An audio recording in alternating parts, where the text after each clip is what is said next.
Ya, Mas Andi silakan. Waduh, selamat malam Mas Bro. Tambah ganteng aja nih, sehat ya? Hey, Wis, ini apa aja kabar? Bro. Baik. Enteng-enteng aja nih, Mas Bro, itu kalau yang namanya kitab suci sama sejarah itu bisa dibedakan nggak sih? Dan cara membedakannya seperti apa gitu, Bras? Itu aja sih. Bentar saya besarkan volumenya. Hujan deras di rumah saya. Sama nih. Tadi pertanyaannya sejarah Eh sama kitab suci. iya, bisa dibedakan nggak sih? Ya, gitu kira-kira.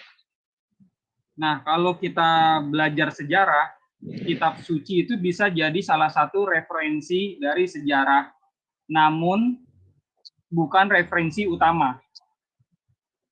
Kecuali kalau nggak ada referensi yang lain, baru bisa dipegang sebagai salah satu sebagai referensi, gitu. Sebagai contoh ya, sebagai contoh nih ya, bangsa Yahudi itu menyembah El Yahweh, benar ya? Tapi ya tidak dijelaskan di dalam kitab suci mereka kalau El itu adalah nama dewa tertinggi Kanaan aslinya. Sementara Yahweh itu diambil dari nama dewa vulkanik Kanaan, dewa Yah, yang sebelumnya itu merupakan salah satu dewa dari Mesir namanya dewa I. Nah, jadi ada dua dewa, nama dewa yang diserap oleh bangsa Israel, jadilah El Yahweh. Jadi, nah, sejarah ini dari mana kami dapatnya? Dari data arkeologi.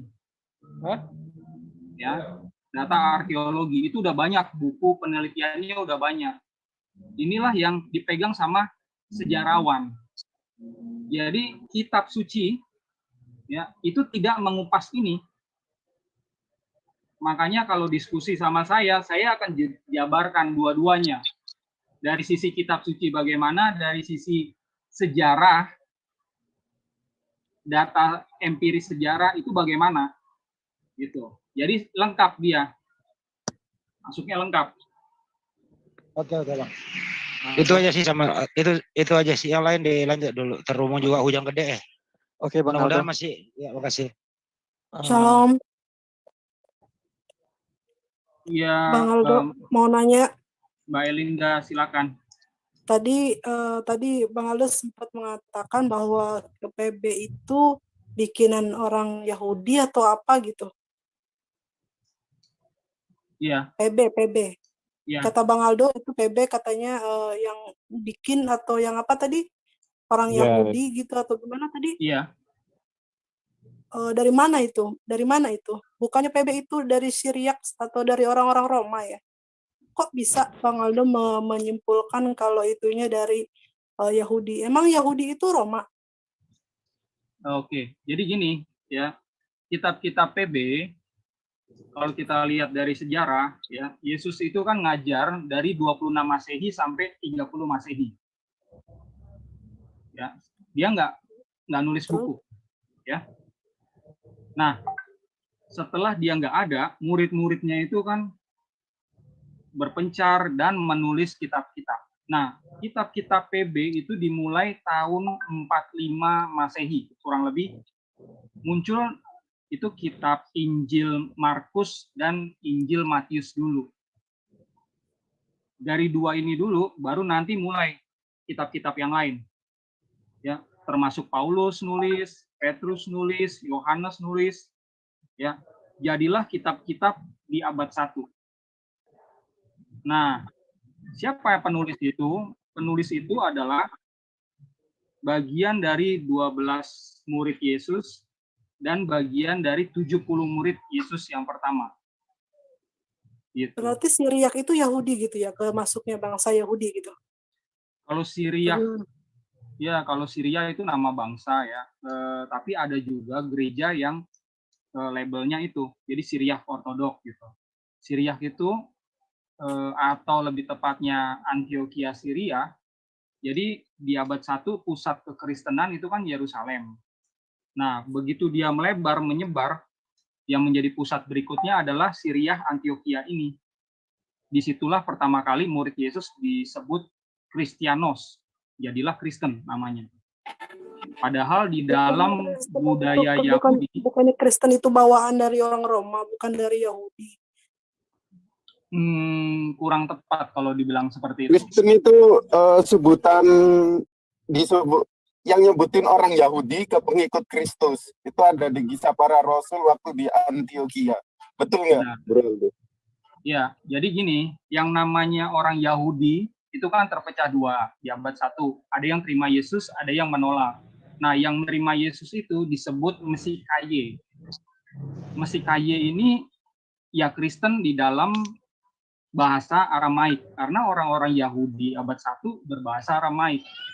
Jadi mereka menyebut diri Mesikaye sampai sekarang gitu. Nah, kan yang terima kabar baik ini bukan cuma orang Yahudi, tapi juga bangsa-bangsa yang tidak bisa berbahasa Aramaik. Mereka bisa berbahasa Yunani, bahasa Roma, bahasa yang lain-lain disesuaikan dengan lokasi mereka. Nah, mulai di Syria Antioquia itulah mereka yang berbahasa Yunani itu disebut Kristen atau Kristianos tadinya. Artinya sama Mesikaye. Sama-sama artinya pengikut yang diurapi atau pengikut Yesus, pengikut Mesiha. Gitu. Aldo, tadi kan Bang Aldo ini mengatakan bahwa Alkitab sebagai dasar moral ya. Iya ya. Iya benar. Iya gitu kan. Nah, sementara menurut saya dasar moral itu adalah hati nurani, Bang Aldo. Jadi kita nggak perlu Alkitab pun kita bisa menjadi orang yang bermoral. Artinya kalau misalnya tanpa Alkitab kita juga bisa hidup menjadi orang yang bermoral. Artinya Alkitab sendiri itu secara sains sudah salah, maksudnya sudah tidak diterima, secara moral juga bisa kita singkirkan, terus secara ketuhanan juga kita bisa juga tidak menjadikan sebagai acuan sebagai untuk mengenal Tuhan. Artinya Alkitab nggak guna buat apa-apa dong. Gimana menurut Bang Aldo itu? Iya, kalau sebagai umat Kristen memang ya hati nurani itu juga menjadi panduan kita untuk menjadi orang yang lebih baik. Ya, hanya panduan tertulisnya kan mesti ada. Jadi pada saat Yesus itu datang mengajar, pengajarannya itu mengubah banyak ajaran Musa yang ada di kitab Torah. Nah, pengajarannya itu sedemikian berbedanya dari ajaran Musa, itulah yang kami yakini sebagai panduan moral kami. Bukan hanya tertulis di kitab Injil kanonik, tapi juga di kitab-kitab apokrif. Kalau saudara-saudara belajar, ya, salah satu kitab apokrif Kristen yaitu kitab Didache. Nah, memang di antara kalangan Kristen ya, kitab Didache ini banyak yang menyebutnya itu kitab apokrif, tapi ada gereja-gereja tertentu yang memasukkannya ke dalam kanon. Nah, ini masuk kalau kita mempelajari lebih jauh di dalamnya, itu adalah panduan moralitas juga ajaran Yesus kepada bangsa-bangsa melalui para rasul. Nah, di dalamnya itu ada dua jalan yang ini, jalan yang baik, jalan yang buruk, itu dipretelin cukup rinci. Yesus untuk bangsa-bangsa itu paradoks sih, maksudnya kan di situ Yesus juga bilang, aku datang hanya untuk bangsa-bangsa dia gitu, bukan datang buat bangsa Israel, bukan buat bangsa-bangsa. Bang, itu gimana tuh? Di kitab Yeremia ya, itu sudah dinubuatkan kalau pelayanannya itu ya memang berfokus kepada bangsa Yahudi dan Israel. Ya, Yeremia 31 ayat 31 ya, akan ada perjanjian baru yang akan memulihkan bangsa Yahudi dan Israel. Saudara-saudara bisa baca di situ. Nah, terus ada ayat di yang lain di kitab Yeremia juga itu yang menjelaskan bangsa-bangsa pelayanannya kepada bangsa Sebulon, bangsa ini. Nah, itu juga ada. Nah, Yeremia itu perjanjian lama ya? Yeremia perjanjian lama, benar. Nah, jadi gini, Berarti yang kalau Petrus, Matius, Lukas itu perjanjian baru. ya, Dan itu kan dibikin sama orang-orang Syriak sama Roma itu singkatnya gitu kan. Terus kalau itu yang ada 4 sih yang di perjanjian baru tuh lupa satu lagi, itu kan sebenarnya bukan dari Torah gitu. Itu sih ya, intinya. jadi gini. Gimana? Jadi gini, ya di kitab Yeremia itu ya, itu kan kalau kita baca ya 31 ayat 31 ya, sebentar. Gue bacain ya. Ini ada nubuatan penting yang banyak saudara-saudara muslim itu kurang aware. Bentar ya. Yeremia 13. Yesaya Yeremia. Yesaya 96 mungkin. Bentar. Kalau Yeremia itu Mas Aldo, perjanjian kekal, perjanjian baru, Yahweh kepada bangsa Yahudi dan Israel, dan Yahweh menaruh Taurat di dalam batin mereka. Yeremia 31 ayat 31, sesungguhnya akan datang waktunya, demikianlah firman YHWH, aku akan mengadakan perjanjian baru dengan kaum Israel dan kaum Yehuda. Nah, kalau saudara-saudara perhatiin ya, di sini tuh ada dua kaum, Israel sama Yehuda. Israel itu adalah Israel Utara yang sebenarnya itu udah melebur ke bangsa-bangsa. Sementara kaum Yehuda itulah kaum yang didatangin sama Yesus. Yahudi gitu ya. Nah, jadi pada saat Yesus datang, dia itu baru memberitakan Injil kepada kaum Yehuda. Baru kepada kaum Yehuda saja. Di mana kaum Israelnya? Ini kan ada nubuatannya, gitu ya. Kaum Israel ini udah melebur ke bangsa-bangsa. Makanya ya, dia mesti mengutus para muridnya untuk memberitakan itu. Supaya tergenapi ini. Yeremia 31 ayat 31. Coba baca ayat 33 Mas Aldo. Ayat 33-nya, tapi beginilah perjanjian yang kuadakan dengan kaum Israel sesudah waktu itu. Demikianlah firman YHWH, aku akan menaruh Tauratku dalam batin mereka dan menuliskannya dalam hati mereka. Maka aku akan menjadi Elohim mereka dan mereka akan menjadi umatku. Ya, yang namanya perjanjian ya, itu ada pertama-tama kan perjanjian Sinai. Yang namanya perjanjian itu ada kesepakatan, bukan kitab ya, kesepakatan antara siapa? Antara 12 suku Israel dan si YHWH ini. Ini ada perjanjian, namanya perjanjian si orang Kristen bilangnya perjanjian lama. Si YHWH ini akan memberkati bangsa Israel kalau bangsa Israel melakukan banyak hal. Dirinci di dalam Torah Musa yang isinya 613. Itu adalah isi dari perjanjian ini. Nah, ternyata bangsa Israel ini tidak menepati perjanjiannya. Disuruh menyembah hanya kepada YHWH, tapi menyembah kepada berhala-berhala. Itu salah satu poin yang dilanggar. Sehingga apa? Ini bangsa Israel yang utara itu dijajah sama bangsa Asyur tahun 900-an sebelum Masehi, dan akhirnya mereka itu hilang. Ya, makanya ada istilah 10 suku yang hilang. Nah, ini dari Israel Utara. Nah, terus yang Israel Selatan ini adalah kaum Yehuda dan kaum Benyamin. Ya. Dan sebagian di situ ada kaum Lewi juga. Nah, inilah bangsa yang kalah perang juga sama Nebukadnezar karena sama-sama melanggar perjanjian itu. Kalah perang sama Nebukadnezar, tapi Nebukadnezar kalah perang sama Cyrus the Great dari Persia. Sama Cyrus the Great dikasihlah kebebasan untuk pulang lagi ke Yerusalem untuk membangun kuilnya ini yang hancur sama Nebukadnezar. Nah, jadi pada saat pulang itulah ya, mereka menulis lagi kitab-kitab, itu terjadi 500 tahun sebelum Yesus, sampai Yesus hadir memulihkan ini perjanjian itu yang tadi sudah dilanggar ini. Jadilah perjanjian baru.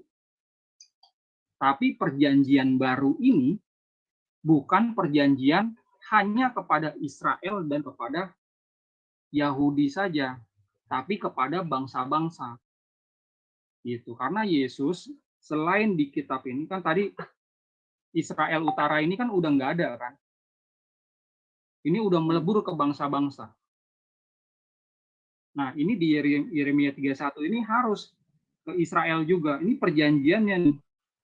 Oleh karena itu, ya, karena Yesus cuma 3,5 tahun itu fokus di orang-orang Yahudi aja, yang Israel Selatan ini, makanya untuk menggenapi Yeremia 31 ayat 31 ini, dia itu mengutus murid-muridnya untuk pergi ke bangsa-bangsa yang lain, supaya ini anak keturunan Israel yang sudah masuk ke bangsa-bangsa yang lain itu bisa mendengarkan Injil. Gitu. Nah, di ayat yang lain, kalau saudara baca ya, bentar, Sebulon. Itu ada juga ya, ada nubuatan ya. Kalau Yesus itu juga pelayanannya bukan cuma kepada Yehuda dan Israel yang sudah melebur ke bangsa-bangsa, tapi juga memang kepada di luar itu, di luar bangsa itu. Nah, ini dia Yesaya 9 ayat 1. Tetapi tidak selamanya akan ada kesuraman untuk negeri yang terimpit itu. Kalau bentar, bilang. Yesaya 9 ayat 1. Bentar ya. Tetapi tidak selamanya akan ada kesuraman untuk negeri yang terimpit itu. Kalau dahulu YHWH merendahkan tanah Zebulon dan tanah Naftali, maka di kemudian hari ia akan memuliakan jalan ke laut, daerah seberang Yordan, wilayah bangsa-bangsa lain. Nah, ini digenapi di kitab Matius. Ini ada penggenapannya. Kalau pelayanan Yesus itu sampai ke bangsa-bangsa. Gitu. Makanya jangan heran ya, kalau pada saat Yesus lahir, yang tahu Mesias Yahudi, Raja Yahudi. Sorry Mas Aldo. Itu coba Yesaya 9 itu ayat 6-nya dibaca. Itu kalimatnya past tense Mas Aldo. Has been, telah lahir. Bukan akan lahir. Ya, ini masalah tafsiran kalau berbeda itu oke lah gitu ya. Ini saya menjelaskan dari tafsiran gereja kami ya. Yang sudah ada sejak abad 1 gitu.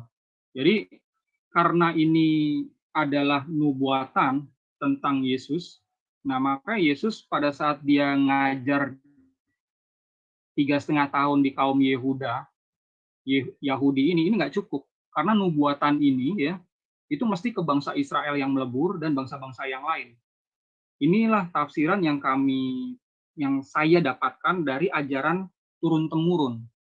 Ya, kalau saudara perhatikan gereja Asiria itu beda sama gereja Protestan, gereja Mormon, gereja Metodis, gereja Pentakosta. Itu gereja-gereja yang baru hadir tuh abad 16, 17, 18, 19, 20, 21.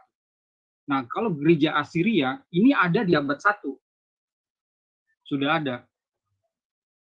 Yang lahir dari kaum Yahudi Kristen, terus ya memelihara naskah-naskah, ya liturgi juga di dalam bahasa Aramaik.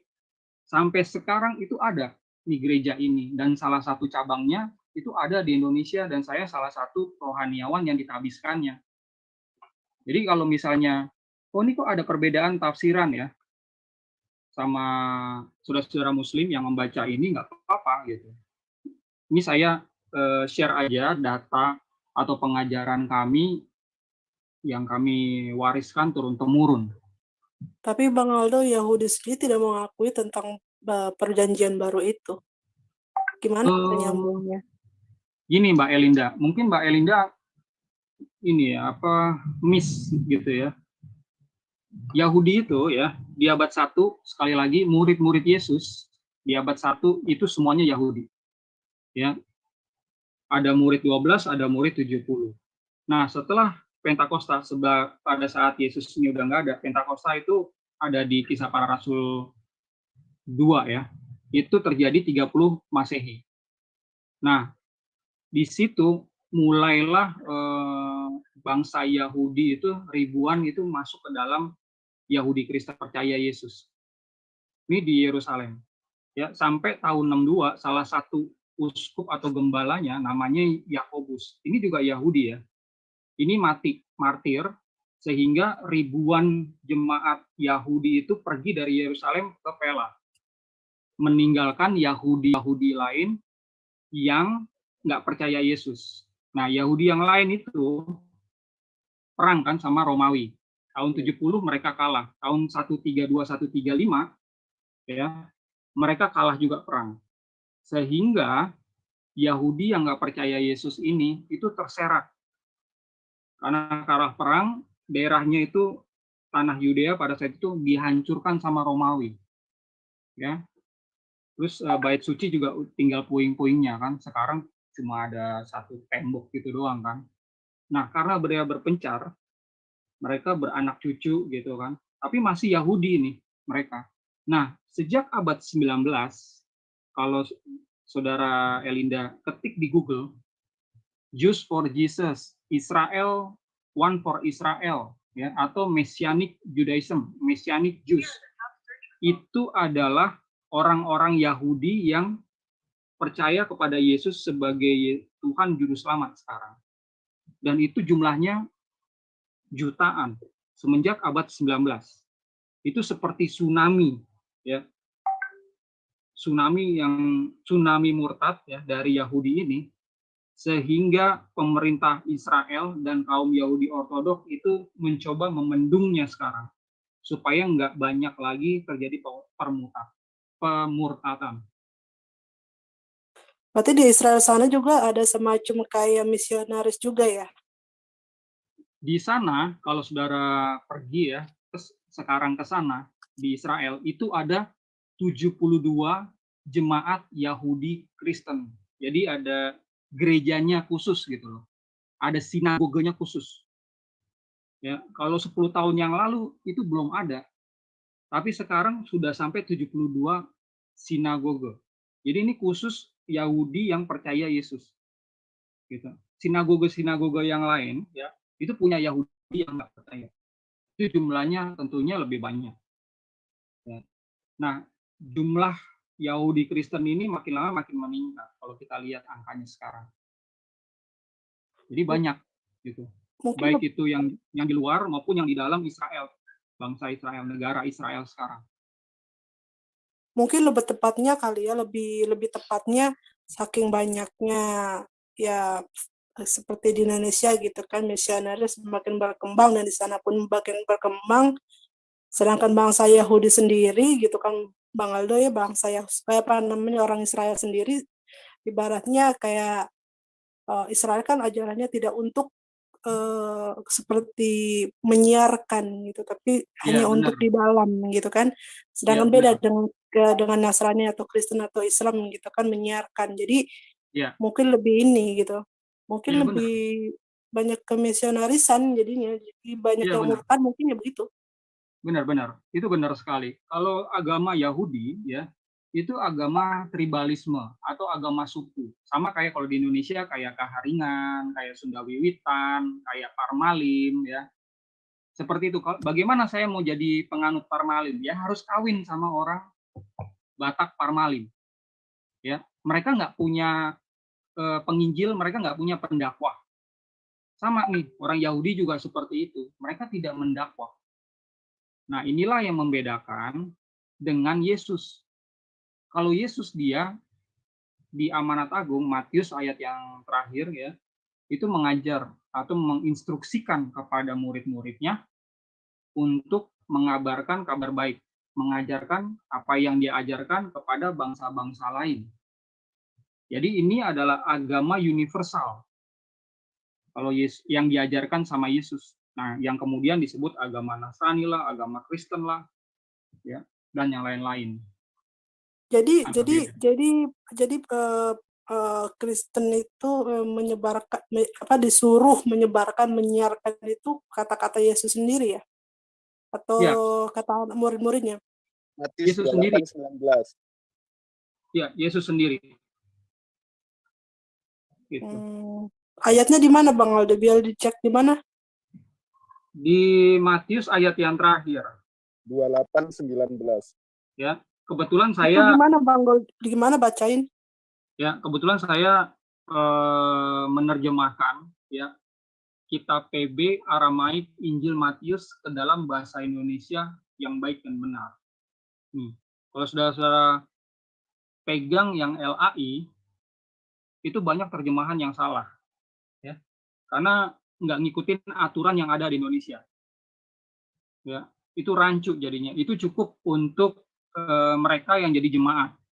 Itu baca itu aja udah cukup. Tapi kalau orang yang mau mendalami ajaran Yesus sebenarnya seperti apa, ya, atau mereka yang klaim sebagai rohaniawan, ya, mereka yang klaim sebagai pengajar, terutama pengajar Kristen, saya sarankan bacanya itu PB Aramaik atau Aramaik Inggris, gitu.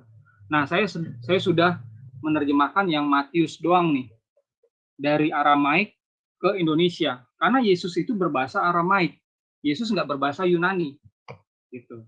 Sebentar Nah, Bang Aldo, bisa penasaran dengan ayat yang tadi yang katanya Matius 28:19. Oh, tunjukin dong Lian, pengen tahu, pengen baca gitu. Penasaran Lina jadinya.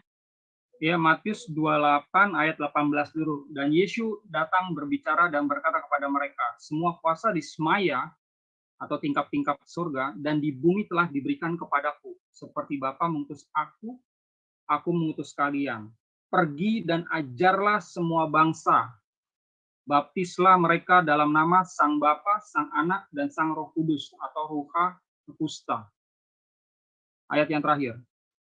Ajarlah mereka untuk menjaga apa yang telah kuperintahkan. Perhatikanlah, aku menyertai kalian semua hari ini sampai kepada akhir alam. Amin. Itu ayatnya. Ini kalau saudara mau ya tertarik ini, saudara bisa chat saya ke WA, nanti saya kasih free PDF-nya. Gitu. Itu interlinear nggak Mas Aldo? Aramaik sama Indonesia. Iya, saya coba seinterlinear mungkin ya.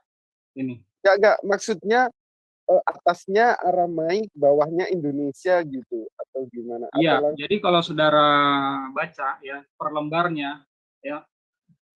Ini di bagian kiri itu adalah teks LAI yang sudah saya coret-coret.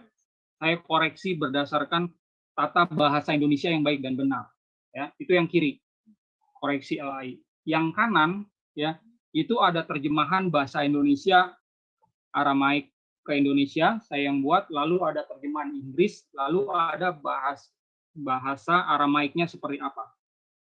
Dan saya cantumkan juga kata-kata penting dalam Aramaiknya itu, bacanya itu seperti apa. Ini sudah selesai saya buat.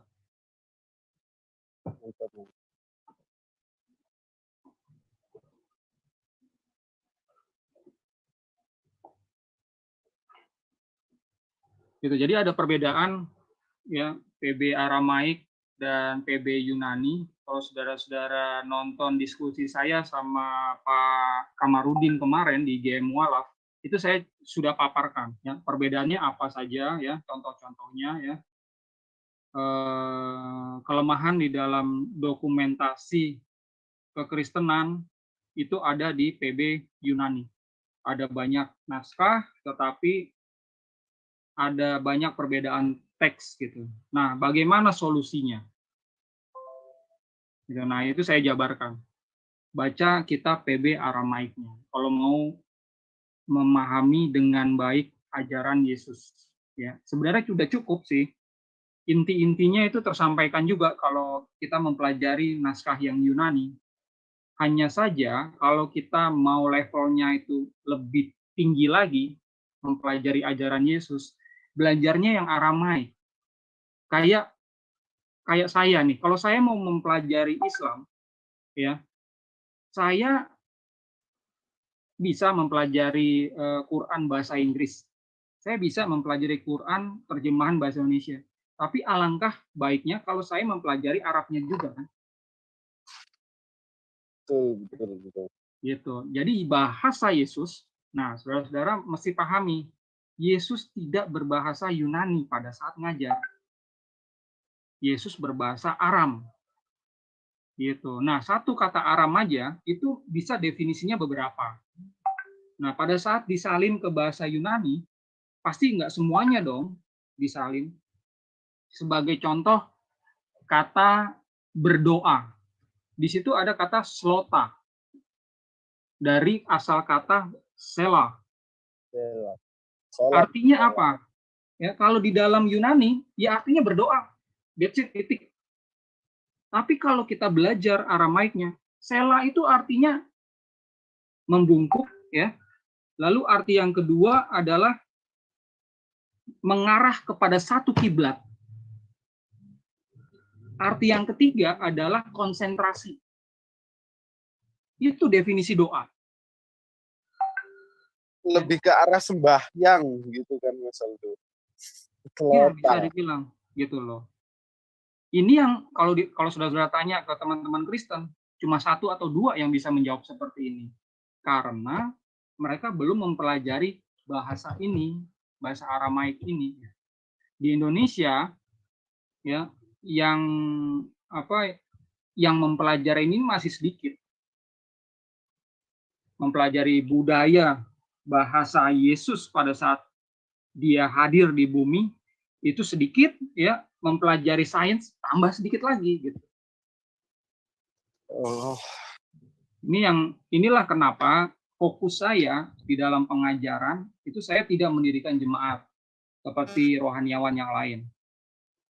Ya, fokus saya adalah mengajar secara online seperti ini. Jadi orang itu ngerti. Oke, seperti ini. Pengajaran Yesus abad 1. Gitu. Jadi kalau saudara berdiskusi ya, saudara mesti tanya, maaf Pak Pendeta dari gereja mana? Gereja Protestan, itu artinya abad 16. Kalau dia bilang Oneness Pentecost, itu artinya baru muncul 1914. Pentakostanya baru muncul 1901. Bukan mereka ini yang membuat Alkitab. Mereka beli Alkitab dari toko. Bukan mereka yang ada di abad 1.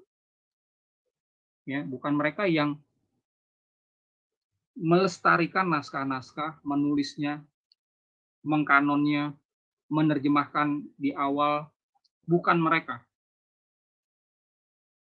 Gitu. Jadi mereka ini ada di dalam sejarah kekristenan, tapi Kristen modern. Nah, kalau saudara tanya sama gereja Asiria, ini sudah ada di abad 1. Itu satu-satunya gereja yang melestarikan bahasanya Yesus ya. Sejak kecil owe-owe diajarin bahasa Aramaik cuma satu, yaitu Kristen Asiria.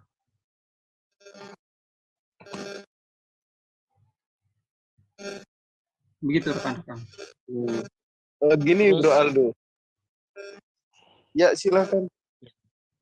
Oh ya, Bang Aldo, terus bagaimana dengan teman-teman saudara-saudara Kristen juga tuh ada yang mengatakan bahwa oh tidak, Yesus itu tidak berbahasa Aramaik. Ada juga yang mengatakan seperti itu.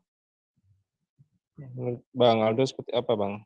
Yang mengatakan Yesus tidak berbahasa Aramaik itu biasanya aliran Mesianik Kristen yang menyangka Yesus itu berbahasa Ibrani. Nah, di dalam catatan kitab BP memang ada tulisan berbahasa Ibrani, Yesus berbahasa Ibrani. Terus Paulus juga berbahasa Ibrani. Nah, mereka itu karena mereka tidak ada di abad 1, makanya mereka nggak ngerti. Ya, bahasa Aramaik di abad 1 disebut bahasa Ibrani. Gitu. Jadi bahasa Ibrani itu berevolusi 4 kali. Pertama, bahasa Ibrani biblikal, ya, dari 1500 sebelum Masehi sampai 250 sebelum Masehi. Lalu dari 250 sebelum Masehi sampai 600 Masehi itu bahasa Ibrani Misnaik atau disebut bahasa Ibrani saja. Ini nih. Bukan Paleo Hebrew dulu apa, Bang Nah, Aldo? itu aksaranya, itu nama aksara. Iya. Sorry. Ini itu benar nama aksara. Aksara yang pertama ya. Yang sebelum berevolusi namanya Ibrani Biblikal. Gitu. Ibrani Biblikal, Ibrani atau Ibrani Misnaik, lalu Ibrani Pertengahan sampai 1800 Masehi. Nah, yang sekarang dipakai sama orang-orang Yahudi gitu, itu Ibrani modern. Jadi Ibrani modern sama Ibraninya Yesus ini berbeda. Bahasa Ibraninya Yesus bahasa Aramaik. Gitu. Nah, orang yang nggak ngerti ini, karena nggak ngerti sejarah gitu. Gereja-gereja modern itu tidak membuat sejarah. Mereka ada di dalam sejarah, mereka tinggal terima aja gitu. Kitab suci tinggal terima gitu kan. Tinggal dipelajarin. Nah, gereja-gereja awal inilah yang membuat sejarah. Yang membuat kitab suci. Jadi kitab suci nggak turun dari langit. Gedabruk, masuk Gramedia, tinggal dibeli. Enggak. Itu ada prosesnya. Bisa sampai seperti ini gitu. Gitu rekan. Oke. Kalau kata ini dari apa ya, Aramik atau Ibrani? Apa? Lislum atau Lisalom gitu. Itu dari mana ya? Kalau Shalom itu dari Ibrani.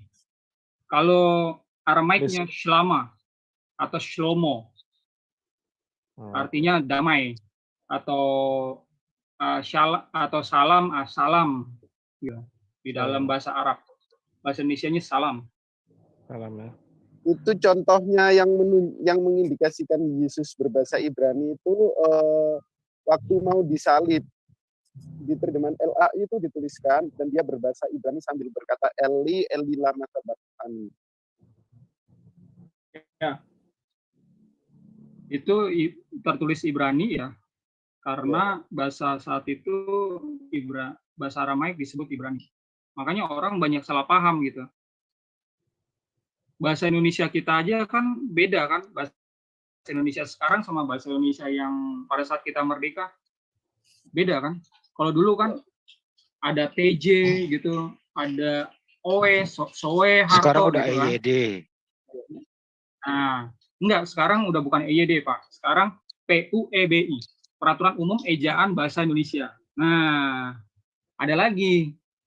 Jadi bahasa itu memang disempurnakan terus-menerus, ya, mengalami perubahan. Gitu. Sama bahasa Aramaik juga mengalami perubahan, bahasa Ibrani juga mengalami perubahan. Itu hal yang bahasa Arab juga demikian. Semua bahasa di seluruh dunia ini mengalami perubahan. Bisa Gitu. boleh ada yang lain nggak boleh nanya nggak ya? Ya, silakan. Saya dong. Satu aja nih saya nih. Mas Bro, bagaimana sih perasaan Anda kalau ada yang menganggap Yesus itu Tuhan? Ya, biasa aja. Biasa aja. Biasa aja. Emang Anda percaya kalau Yesus itu Tuhan? Ya, dia adalah Tuhan yang menjadi manusia. Terus begitu dia mati, ya udah. Balik maning, balik lagi. Dia meninggalkan raganya di bumi.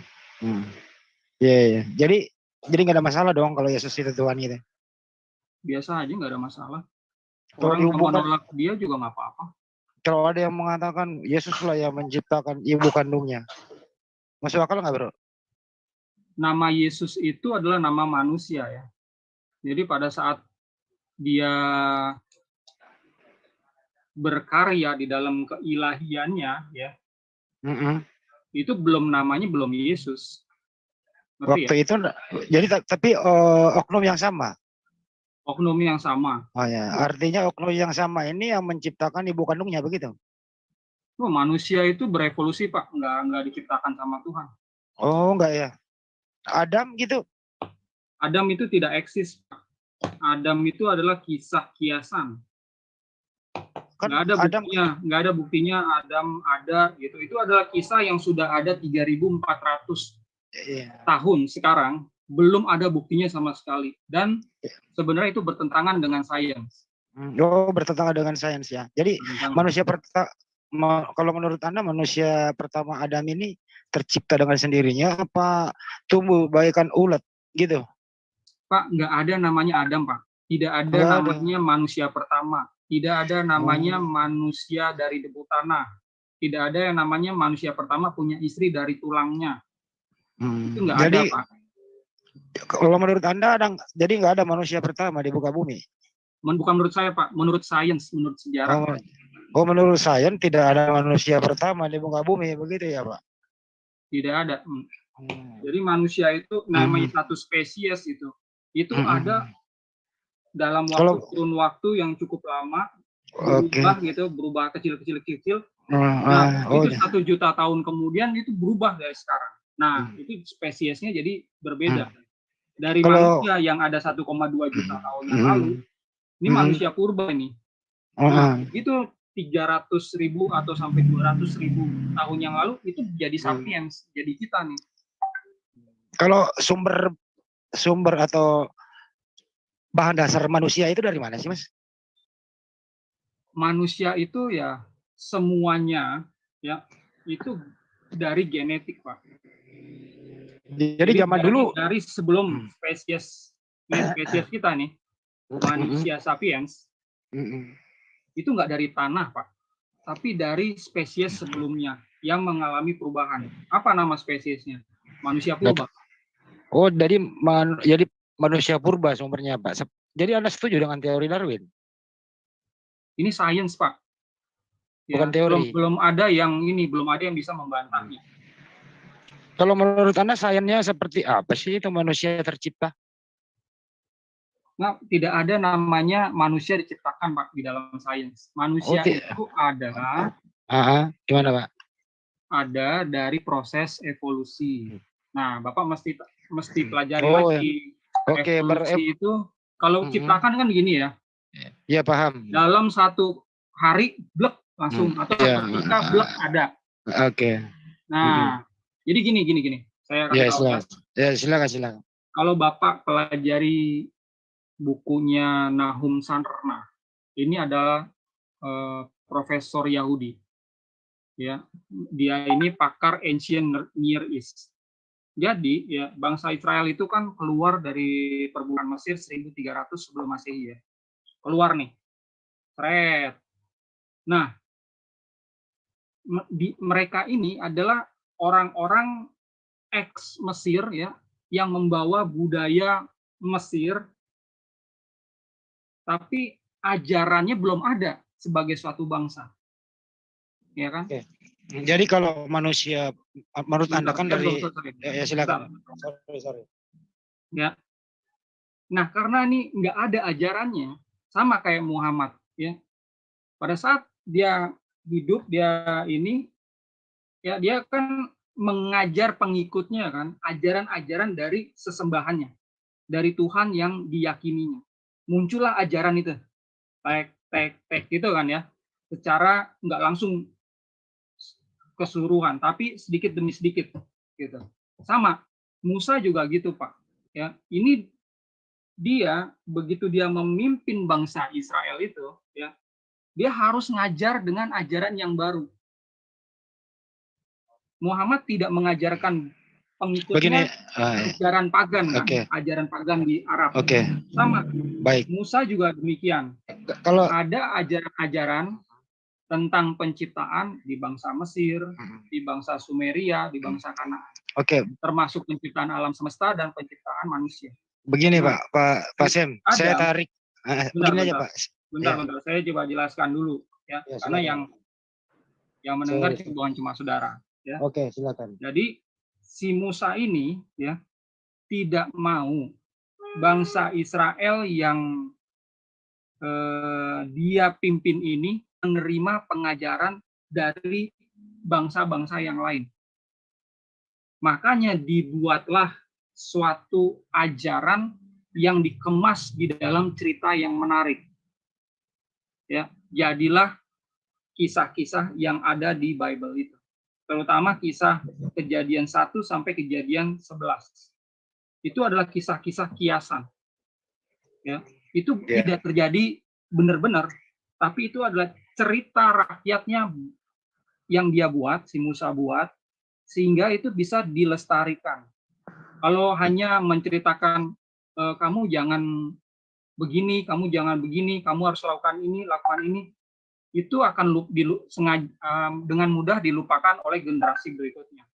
Namun kalau dikemas menjadi cerita, ya di dalam cerita itu ada poin-poin moralitasnya, nah ini akan mudah disampaikan kepada generasi Israel berikutnya. Jadi kisah Adam Hawa ini berbeda sama kisah penciptaan manusia di Mesir. Ya, kalau di bangsa-bangsa yang lain, ya itu penciptaan manusia itu lewat tangan para dewa-dewi. Ada hubungannya dengan dewa-dewi. Karena manusia, karena Israel ini adalah agama mono, makanya dikemas. Ini ada kisah penciptaan yang dilakukan oleh Elohim, ya Tuhan yang plural majestic, bukan jamak, tapi disebut plural majestic, gitu ya, jamak majestic. Nah, ada juga penciptaan manusianya. Apakah itu ada si Adam? Nggak ada, Pak. Sampai sekarang nggak ada itu Adam. Karena itu diciptakan. Kisahnya sama si Musa. Baik Pak Aldo, begini Pak Aldo, kita segarkan aja kita punya pikiran, kita kembali aja dulu ke zaman yang mungkin Anda percaya bahwa Nabi Musa kan pernah ada di muka bumi sebagai manusia ya Pak ya? Pernah, yakin ya? Ya. Oke baik. Tentu kan Nabi Musa punya orang tua ya Pak? Ya. Iya, orang tuanya Nabi Musa punya orang tua dong? Ya. Iya. Terus orang tuanya itu kan masuk manusia ya Pak? Iya, masih spesies manusia. Iya, manusia. Di mana habisnya? Di mana habisnya ini, ujungnya ini Anda mengatakan tadi itu berevolusi gitu loh. Apa bahan partikelnya evolusi ini? Kenapa bisa menjadi Nabi Musa? Paham maksudnya Pak? Ujungnya itu, ya. Iya, silakan. Kita. Kalau Musa itu adanya 1300 sebelum Masehi ya. Nah, nenek moyangnya Musa ini terus sampai 300.000, 200.000 sebelum Masehi. Ini ada sapiens. Musa ini sapiens. Saudara dan saya adalah sapiens. Ya. Nah, sebelum 300.000 tahun yang lalu, itu adalah manusia purba. Gitu, Pak. Habis ya? Iya, jadi nggak seketika blok gitu kan dalam satu hari jadi manusia. Oh ini.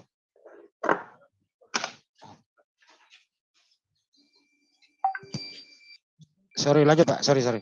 Iya, nah pengajaran tentang holistik ini, agama dan sains ya, ini di Indonesia masih sangat jarang ya, mungkin saya yang pertama kali. Tapi kalau di luar itu sudah banyak, rabi-rabi Yahudi, rohaniawan Kristen, bahkan ya di dalam Islam pun ya sudah ada beberapa ilmuwan yang berkolaborasi sama rohaniawan untuk mengadakan seminar tentang ini. Cuman memang ya penerimaannya itu belum banyak kalau dari kalangan Islam. Tapi kalau dari kalangan Yahudi dan Kristen itu cukup positif ya, karena orang-orang luar itu lebih logis mereka berpikir. Kalau memang Adam itu ada, buktinya kan nggak ada. Sementara bukti manusia itu berevolusi dari genetika, dari gen kita aja nih Pak, DNA aja itu udah terdeteksi. Ya, ini udah terdeteksi. Ini kita nggak pernah ada temukan riset, kita ini berasal dari Afrika, dari ini tanahnya tanah liat, ya, tanah rawa, nggak pernah ada. Ini dari gen kita, kromosom kita ini ketahuan. Kalau kita ini hasil evolusi dan akan terus berevolusi, Pak. Begini, Pak Sem. Kayak saya tarik lagi deh, agak mundur sekarang. Ya, Pak Sem kan punya orang tua ya? Iya. Ibu bapak kan gitu. Iya. Ya. Anda memanggil bapak ibu kan gitu. Terus bapak ibu Anda kan memanggil orang tuanya lagi. Terus orang tuanya bapak ibu Anda memanggil lagi. Pasti dong ada ujungnya dari keturunan Anda begitu. Nggak mungkin lahir begitu aja. Yakin nggak Pak? Yakin nggak Bapak ada ujung keturunan Bapak? Pak Sem, yakin nggak? Yang disebut ujung itu maksudnya gimana ya? Iya, kakek Anda masih ingat nggak? Iya. Makanya tadi saya bilang, kita ini ya, kakek saya, nenek saya itu sapiens. Ras dalam sains namanya sapiens. Tapi manusia kan Pak? Iya, ini bagian dari manusia. Jadi kalau Bapak sebut manusia, gimana Pak? Kalau Bapak sebut manusia di dalam dunia sains, manusia itu banyak Pak. Ya, Homo erecticus itu juga termasuk manusia Pak. Ya, tapi manusia purba. Nah, kita manusia sapiens atau disebut sapiens. Kalau begitu Bapak ada keturunan manusia purba dong, Pak. Bukan cuma saya, kita semua. Saya nggak ngakuin itu Pak. Nggak apa-apa, ini bukan masalah pengakuan atau enggak ya. Mau diakui, ada orang bilang saya keturunan dari buaya, terserah gitu.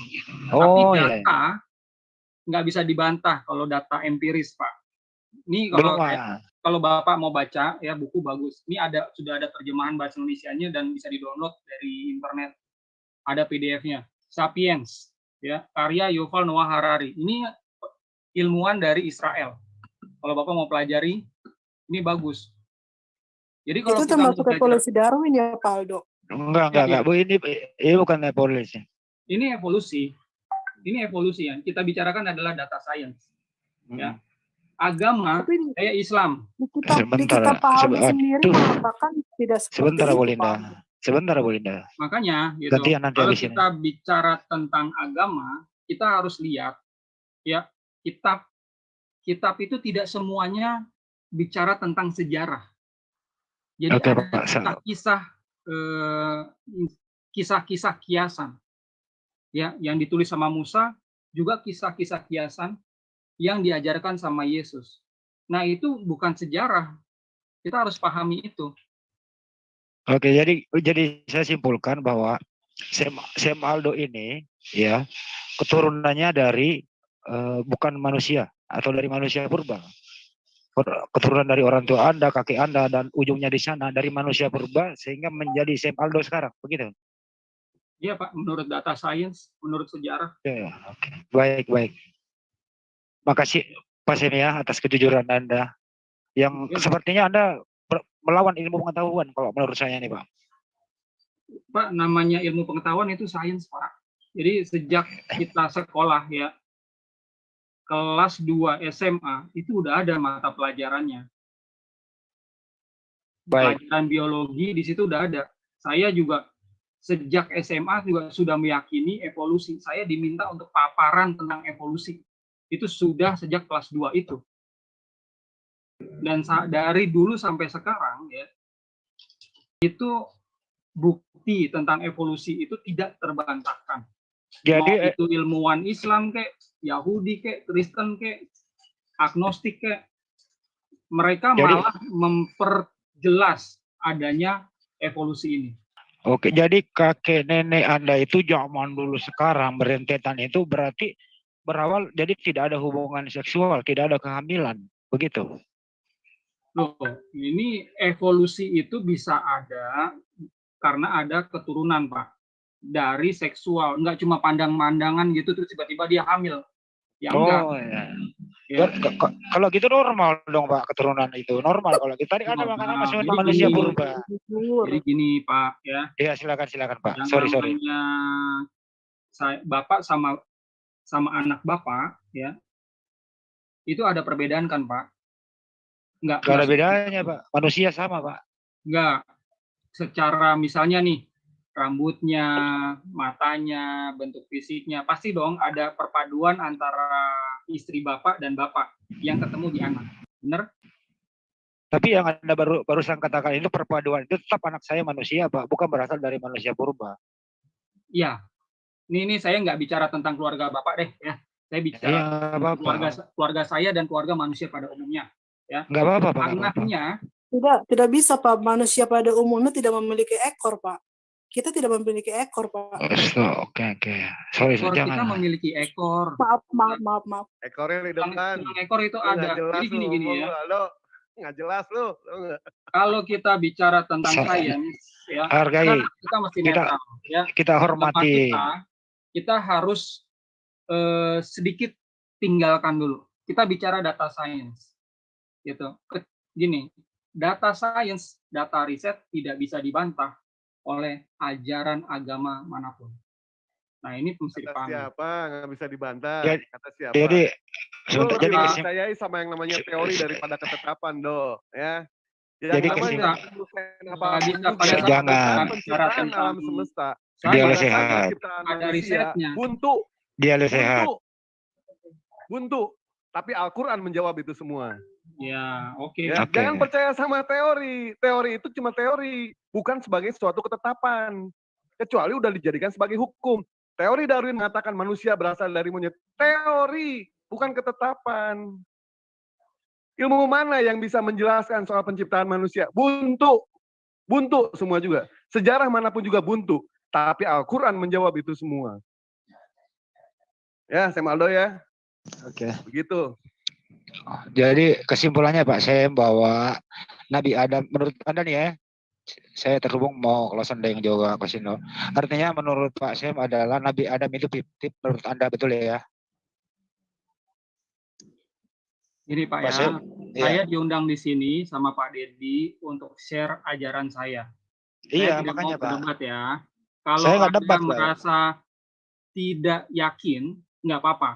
Iya, makanya. Saya cuma share ajaran saya dan data Iya. sains. Iya. Gitu ya Pak. Kami hargai Nah, Pak itu. Saya Kami hormati. coba koreksi tadi perkataan tadi Mas yang sebelumnya ini yang bilang manusia dari monyet, dan itu tidak ada di dalam ajaran atau riset sains manapun.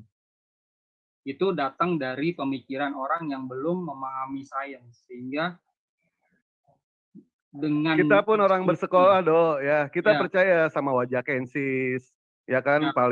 Paleosoloensis. Kita percaya seperti itu. Tetapi itu hanya teori. Ya. Teori, bukan sebagai suatu ketetapan. Nah, saya ulangi sekali lagi ya. Ilmu manapun juga pada saat menceritakan soal penciptaan manusia buntu semua. Mau ilmu matematika, ilmu menggambar buntu semua. Al-Quran menjawab itu semua. Ya. Begitu saya Maldo ya. Iya ya, saya hormati itu ya. Saya cuma share aja apa yang saya yakini. Saya mencoba menjawab. Kalau itu adalah keyakinan dari saudara-saudara, itu dipersilakan. Saya nggak ada keberatan. Oke, saudara mau tanya apa lagi? Saya akan jawab. Baik. Tapi saya Baik. tidak mau berdebat. Baik, iya saya. Sabar. Makanya saya nggak dapat Pak Aldo, saya hanya bertanya, Anda menjawab, saya nggak sanggah, begitu kan? Jadi untuk itu saya ini mau mundur. Jadi boleh saya menyimpulkan dari pernyataan Pak Aldo bahwa Nabi Adam itu adalah fiktif, nggak pernah ada di muka bumi. Betul apa salah ya Pak? Itu betul sekali menurut data sejarah. Oke, baik, dicatat. Makasih ya Pak. Mas Em, sehat selalu ya. Yuk sama-sama. Baik, mungkin ada yang mau tanya lagi ke Bang Sem Aldonya, yang lainnya. Silahkan. Bang Dedi yang mengundang, silahkan mungkin mau tanya, atau Bang Wan. Waktu saya terbatas ya. Kira-kira 5 menit lagi saya stop. Jadi Baik. mungkin ini ya, kalau ada yang bertanya, mungkin ini adalah pertanyaan yang terkait. Ya, kalau gitu basic ilmu yang Anda dalami sekarang apa sih Pak? Ilmu teologi, apa ilmu psikologi apa begitu? Ilmu yang Bapak tekuni sekarang ini, yang ada di kepala itu loh. Yang paling dominan apa sih? Kompetensi saya ya adalah, kalau dari pendidikan formalitas, saya dari electrical engineering. Oh, saya dari sisi agama, saya sempat mengajar seminari juga selama 3 tahun. Gitu. Nah, dari sisi agama, inilah saya mendapatkan pengajaran dari para gembala yang mentahbiskan saya, yang salah satunya mendirikan museum arkeolog pertama di Inggris. Namanya Father John Ward. Kalau ilmu yang paling dominan yang Anda pergunakan dalam kehidupan sehari-hari, ilmu apa Pak? Kira-kira yang ada dalam isi kepala? Pak, kalau saya sehari-hari saya menerapkan ilmu bukan hanya ilmu yang saya yakini, tapi juga sains secara umum yakini, Pak. Itu yang walaupun saya nggak mengerti, tapi saya mau tidak mau harus mengakui itu sebagai salah satu kebenaran. Ya. Gitu ya. Tidak semuanya seperti contoh. Ya. Seperti contoh, saya nggak tahu tentang astronomi, Pak. Kalender seperti apa. Tidak tahu detail, Pak. Saya cuma tahu sejarahnya aja. Cuman, ya saya pakai itu, saya gunakan. Karena saya tahu ini yang digunakan sama manusia pada umumnya. Sapiens pada umumnya. Pak Aldo, Anda pernah melihat angin nggak, Pak? Oke, ini adalah pertanyaan terakhir ya. Iya, tolong baik. diulangi. Anda pernah melihat angin? Angin? Iya, angin, udara. Iya, nggak pernah, Pak. Nggak pernah, tapi percaya kalau udara ada ya, Pak? Udara secara sains ada, dipelajari, tahu. Itu mesti ada unsur-unsurnya, ada oksigen, karbon, nitrogen. Bahkan di dalam udara juga ada partikel-partikel debu. Oke, baik. Tapi di antara miliaran orang di dunia ini percaya kalau ada manusia pertama, Adam. Mereka sebentar Pak, mereka belum pernah melihat, sama dengan udara itu. Kenapa Anda bertentangan dengan kebanyakan orang yang berpendapat bahwa manusia pertama itu Adam? Kenapa Anda berbeda? Pak, ada apa, Pak? Masalah kebenaran itu bukan masalah mayoritas minoritas. Ini masalah data empiris, ya. Kenapa saya meyakini Adam itu tidak ada? Karena tidak ada buktinya. Kenapa saya meyakini manusia berevolusi? Karena ada buktinya. Ya, sekali lagi kalau kita cek ya, mulai dari data-data arkeolog, ya, mau dari gen kita, kromosom kita itu sudah ada buktinya. Sekarang mau ditolak sama kalangan agamawan itu dipersilahkan, tidak ada pemaksaan kalau namanya sains. Oke, saya akhiri sampai sekarang ya. Kalau ada rekan-rekan yang mau masih mengundang saya sarankan gini. Kalau emang bertentangan sama saudara-saudara tentang sains, jangan bicara sains. Mungkin bicara sejarah. Lain kali sejarah aja. Atau naskah gitu. Oke, boleh nanti saya minta nomor Pak Simnya ke Pak Dedi ya. Suatu-suatu saya. Iya, silakan. Boleh ya. Oke, thank you bro. Sehat selalu. Terima kasih ya rekan-rekan, kalau ada kata-kata saya yang menyinggung saya minta maaf. Saya tidak dimaafin. Tidak bermaksud untuk menyinggung siapa-siapa. Saya cuma diundang di sini untuk bertanya jawab. Gitu ya. Kurang lebihnya sekali lagi saya minta maaf dan saya undur diri. Dimaafin. Silakan. Assalamualaikum. Waalaikumsalam warahmatullahi wabarakatuh. Waalaikum.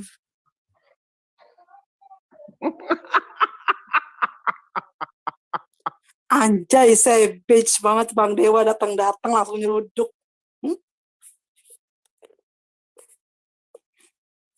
Assalamualaikum warahmatullahi wabarakatuh. Waalaikumsalam. Kamu ini telat ini. Tadi ngomongnya gini, gue mau nanya. Kan itu kromosom babi pun sama tuh, sama manusia. Itu. Nanti gue buktiin kromosomnya salah satu kromosom ada sama tuh dengan manusia babi. Apa ya, tadi nggak ngomong, udah nggak ada orangnya baru ngomong. Enggak, gue diem dulu. Nggak bisa ngebantah, nggak bisa ngebantah kalau caranya seperti ini. Kalau mau kita diskusi kalau mau diskusi saling membantah. Ini nggak bisa membantah kalau begini, cara seperti ini. Sudah jelas-jelas Sam Aldo itu menyesatkan. Emang. Aldo itu. Iya, dia percaya sama yang namanya kasih closing statement bang. Teori kasih, Bang Dewa kasih closing statement masih live. Baik. Apa itu? Oh iya, penutupan dulu. Baik, closing statement dari Dewa seperti ini. Teori Darwin mengatakan manusia itu berasal dari monyet. Kita tidak percaya, tetapi setelah Dewa lihat edisi Dabutar, Dewa percaya. Ternyata benar manusia itu berasal dari monyet. Itu aja statement dari Dewa. Ya, closing statement dari saya, Elinda. Terima kasih untuk teman-teman yang di channel Basin dan Masjid Creativity. Jadi kesimpulannya tadi yang apa dibilangin Sam Aldo itu tentang teori Darwin itu semuanya udah itu ya, udah terbuang, udah nggak kepake, udah hangus, udah batal, udah nggak dianggap udah kental semuanya, udah dihapus gitu, coret-coret udah nggak ada gitu ya. Dan itu terbantahkan pokoknya, udah nggak ada pokoknya dah gitu ya. Jangan percaya apa yang Sam Aldo katakan, intinya sangat-sangat menyesatkan. Percaya sama Al-Quran bilang kalian selamat insya Allah, itu aja. Makasih semuanya, dah. Pak Yan silakan. Kalau manusia itu berasal dari monyet, teori Darwin, berarti monyet, simpanse saat ini sudah nggak ada. Karena sudah berubah jadi manusia. Tapi nyatanya simpanse masih ada. Satu, kalau karena kromosom, salah satu kedokteran untuk alat jantung, untuk menggantikan sesuatunya, itu kadang-kadang dipakai dari monyet atau babi. Berarti sama-sama dong kromosomnya. Itu aja. Kalau teori ini dipakai, waduh, mantap lah. Lanjut. Dan paling